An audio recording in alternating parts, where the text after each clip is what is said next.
প্ৰতিদিনে এক চৰ্চিত নাম জিএনআৰচি বিতৰ্কই যেন লগ্নেৰে জিএনআৰচি হাস্পতালক পুনৰ এক ভয়ংকৰ অভিযোগ উত্থাপন হৈছে জিএনআৰচি কৰ্তৃপক্ষৰ বিৰুদ্ধে এগৰাকী 30 বছৰীয়া যুৱকৰ মৃত্যুক লৈ উত্থাপন হৈছে এই অভিযোগ ঘটনা অনুসৰি হাজোৰ নিবাসী ৰেজাউল কৰিম নামৰ যুৱকগৰাকীৰ মৃত্যুত এতিয়া নাম হাঙুৰ খাইছে জিএনআৰচি হাস্পতালৰ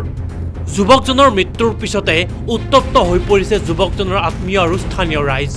অভিযোগ অনুসৰি দুদিন পূৰ্বে ভৰিত সামান্য আঘাত পাইছিল ৰেজাউল কৰিম নামৰ যুৱকজনে তাৰ পাছতে উত্তৰ গুৱাহাটীৰ জিএনআৰচি হাস্পতালত লৈ যোৱা হৈছিল ৰেজাউল কৰিম নামৰ যুৱকজনক হাহিমাতি থকা ভৰিত সামান্য আঘাত পোৱা ৰেজাউলক জিএনআৰচিৰ চিকিৎসকে চিকিৎসালয়ত ভৰ্তি হ'ব লাগিব বুলি কৈ আইচিইউত ভৰ্তি কৰায় কিন্তু তাৰ কিছু মুহূৰ্তৰ পিছতে মৃত্যু ঘটে ৰেজাউল কৰিম নামৰ যুৱকজনৰ এই ৰহস্যজনক মৃত্যুত এতিয়া উত্তপ্ত হৈ পৰিছে সমগ্ৰ অঞ্চল এতিয়া পৰিয়াল তথা স্থানীয় ৰাইজৰ এটাই প্ৰশ্ন ভৰিত সামান্য আঘাত পোৱা ৰেজাউল কেনেকৈ মৃত্যু মুখত পৰিব পাৰে লগতে জিএনআৰচি কৰ্তৃপক্ষৰ বিৰুদ্ধে উত্থাপিত হৈছে আন এক অভিযোগ অনুসৰি ৰেজাউল নামৰ যুৱকজনৰ মৃত্যু হোৱাৰ পিছতো বহু সময় ধৰি মৃত্যুৰ খবৰ লুকুৱাই ৰাখিছিল হাস্পতাল কৰ্তৃপক্ষই কিন্তু এতিয়া সকলোৰে এটাই প্ৰশ্ন কিয় যুৱকজনৰ মৃত্যুৰ খবৰ পৰিয়ালৰ আগত প্ৰকাশ কৰা নাছিল জিএনআৰচি কৰ্তৃপক্ষই আনহাতে জিএনআৰচিৰ বিৰুদ্ধে এনে অভিযোগ এয়াই প্ৰথম নহয় পূৰ্বতেও বহু এনে অভিযোগ আছে জিএনআৰচিৰ বিৰুদ্ধে লগতে প্ৰায়ে এনেকুৱা বিভিন্ন অভিযোগত জিএনআৰচিৰ নাম হাঙুৰ খাই আহিছে কিন্তু তাৰ পিছতো কিয় চৰকাৰ তথা স্বাস্থ্য বিভাগে কোনো ধৰণৰ ব্যৱস্থা গ্ৰহণ নকৰে জিএনআৰচিৰ বিৰুদ্ধে হেয়া হৈছে এতিয়াও ৰহস্যৰ আৱৰ্তত মোৰ সৰু ভাইটি আজি মোৰ সৰু ভাইটি ৰেজাউল কৰিম তাৰমানে যোৱা ৰাতিৰ আগৰ ৰাতিৰ তাৰমানে 3টামান বজাত ইয়াতে জিএনআৰচি হস্পিটেলত এডমিট হৈছিল জিএনআৰচি কোনখন জিএনআৰচি উত্তৰ গুৱাহাটী আমিনগড় বেমাৰ আছিল আপোনাৰ ভৰিত অলপ দুখ পাইছিল ভৰিত দুখ পোৱাৰ পিছত অলপ বিষাইছে বিষাৰ কাৰণে ইয়াতে জিএনআৰচিত লৈ অহাৰ পিছত মোটামুটি এডমিট কৰি দিলে এডমিট কৰাৰ পিছত মোটামুটি ট্ৰিটমেণ্টৰ নামত ইয়াতে কি কৰিছে আইচিইউত সোমাই দিছে আইচিইউত মোটামুটি এটা মানুহ যাব নিদিয়ে কোনো ঘৰৰ মানুহো যাব নিদিয়ে তাৰ বৰং চিকি তাৰ ৱাইফকো যাব নিদিয়ে কোনো মানুহ দিনটো ৰাখিছে আইচিইউত তাৰপিছত মোটামুটি 3টা 3:30 বজালৈকে আইচিইউতে আছে মই যেতিয়া ৰাতিপুৱা 6টা বজাত আজি ৰাতিপুৱা 6টা বজাত আহি কেনে চাওঁ যে মুখতে একো শব্দ নাই মুখটো শুকাই গৈছে তাৰপিছত আপোনাৰ যাই কেনে চকুটো মই এনেকৈ হেৰি কৰিছোঁ চকুত হেৰি নাই পেটটো ফুলি গৈছে তাৰপিছত এইবিলাক চাই কেনে মই কৈছোঁ দেই মানুহটো মৰি গৈছে তহঁতি কিহৰ কাৰণে ৰাখি আছে তেতিয়া মই যেতিয়া হাল্লা কৰাৰ পিছত সিহঁতে কি ক'লে এই ডক্টৰ যিবিলাক যে হেৰি আছে নাৰ্ছবিলাক সিহঁতে আহি কেনে দৌৰা ধৰি কেনে হেৰি কৰি ইচিজি ৰিপৰ্ট আনি কেনে মোক কৈ আছে যে এক্সপায়াৰ্ড হৈছে কিমান সময়ৰ মোটামুটি 6টা 10-15 মানে এনেকুৱা টাইমত এক্সপায়াৰ হৈ গৈছে যদি তেতিয়া ভেণ্টিলেটৰটো কিয় লগাই থৈ দিছে আগতে জনোৱা নাছিল আগতে কেতিয়াও জনোৱা নাছিল আগতে তাৰ 2 ঘণ্টা দি তাতে বহি আছে কান্দি আছে তথাপি কোৱা নাই সিহঁতে ডক্টৰো আছে নাৰ্ছো আছে চবেই আছে কিন্তু সিহঁতে কোৱা নাই নোকোৱাৰ পিছত মই যেতিয়া 6টা 10 মানত যাই কেনে পাইছোঁ তেতিয়াহে মোক তাৰ ৱাইফে মই হাবুটি ধৰি কান্দি আছে পুৰা কি কৰিম এতিয়া মই যেতিয়া চাওঁ যে একদম চব চাইছোঁ মই চাৱাৰ পিছত মই মানুহটো মৰি গৈছে তেতিয়া যেতিয়া মই অলপ হাল্লা কৰিলোঁ হাল্লা কৰাৰ পিছত তেতিয়া চব ডক্টৰে আহি কেনে মোটামুটি দৌৰা দৌৰি কেনে সিহঁতে যাই ইচিজি ৰিপৰ্ট আনি কেনে মোক কৈছে আপুনি বাহিৰত আহক কি কৈছে যে আপোনালোকে আইন বিৰোধী কাম কৰি আছে আপোনালোকক উঠাই দিয়া হ'ব তেওঁ যে উঠাই দিব কি বেচিছত তেওঁ আমাক উঠাই দিব বিচাৰিছে কি কৰিছে আমি সেই বস্তুটো এফআইআৰ কৰা নাই আমাক কিন্তু তেওঁ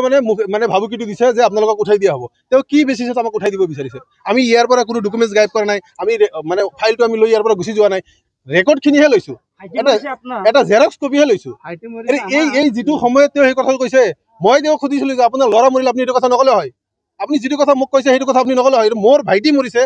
আৱেগটো মোৰ হৈছে দুখটো মই পাইছোঁ আপুনিতো পোৱা নাই আপুনি আমাক উঠাই দিব কৈছোঁ যে আপুনি উঠাই দিয়ক তেওঁ তেতিয়া কি কৰিছে ইয়াৰ পৰা গুচি গৈছে তেওঁ মই নাজানো ভৰিত দুখ পাইছিলহে বুলি গম পাইছোঁ ৰাতিপুৱা আহিছোঁ মই হস্পিটেলত তেতিয়াতো ডেথে হৈছিলে ভুল চিকিৎসাৰ কাৰণতে আমি গম পাওঁ যিহেতু বডিটো পুৰা কলা পৰি গৈছে ন কিহৰ কাৰণে তেনেকুৱা হ'ল মেডিচিনৰ এইটো জিএনআৰচি হয় সেইটোৱে আমি সেইটোৱে ভাবিছোঁ আৰু হয় কোন আছিল আৰু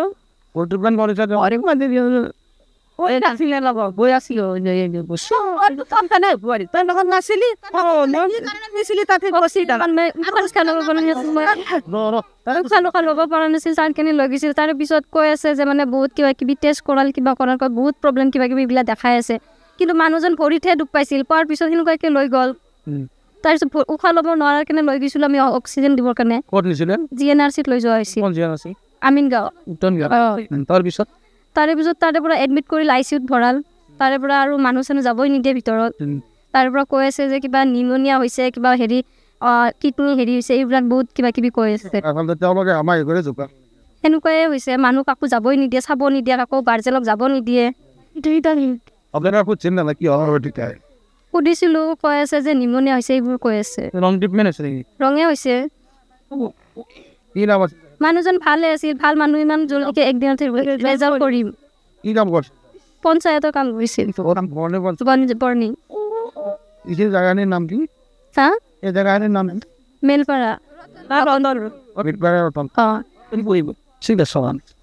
ফাইল মানে চাব আমাৰ ভাইটি পেচেণ্ট ভাইটিৰ কি ট্ৰিটমেণ্ট হৈছে আমি জানিব লাগিব নিশ্চয় এইখিনি আমাৰ জানাৰ অধিকাৰ আছে তো ফাইলটো আমি বিচাৰিছোঁ তেখেতসকলে আমাক ফাইল নিদিয়ে ফাইলটো মই নিজে লৈছোঁ লোৱাৰ পিছত তেওঁলোকে নানান ভাবুকি আপোনালোকক কেছ কৰিম পুলিচ আনি উঠাই লৈ যাম এইবিলাক ভাবুকি তাৰমানে আপোনাৰ হস্পিটেলৰ পৰা দিছে হস্পিটেল কৰ্তৃপক্ষই দিছে এইটো GNRC উত্তৰ গুৱাহাটী GNRC হস্পিটেল তেওঁলোকে ভাবুকি দিছে যে আপোনালোকক উঠাই লৈ যাম আপোনালোকে আইন বিৰোধী কাম কৰিছে আইন বিৰোধী কাম কি কৰিছোঁ তেওঁলোকে পুলিচ মাতিছে মই কৈছোঁ আপোনালোকে উঠাব পাৰে ন' ডাউট মোক উঠাই লৈ যাব পাৰে মোৰ ভাইটি আজি দুনিয়া এৰি গুচি গৈছে দুনিয়াৰ পৰা উঠি গৈছে মোক উঠাই লওক মোৰ আপত্তি নাই কিন্তু ভাইটিৰ কি ট্ৰিটমেণ্ট হৈছে সেইটো মোৰ জনাৰ অধিকাৰ আছেনে নাই তেওঁলোকে কি ইনজেকশ্যন দিছে কি টেবলেট খুৱাইছে সেই ডিটেইলছখিনি মোক জনাৰ কাৰণে মই ডকুমেণ্টছখিনি লৈছোঁ হাজোৰ পৰা ভিকু দাসৰ সহযোগত বিশেষ প্ৰতিবেদন নিউজ ডেস্ক ৰিপৰ্ট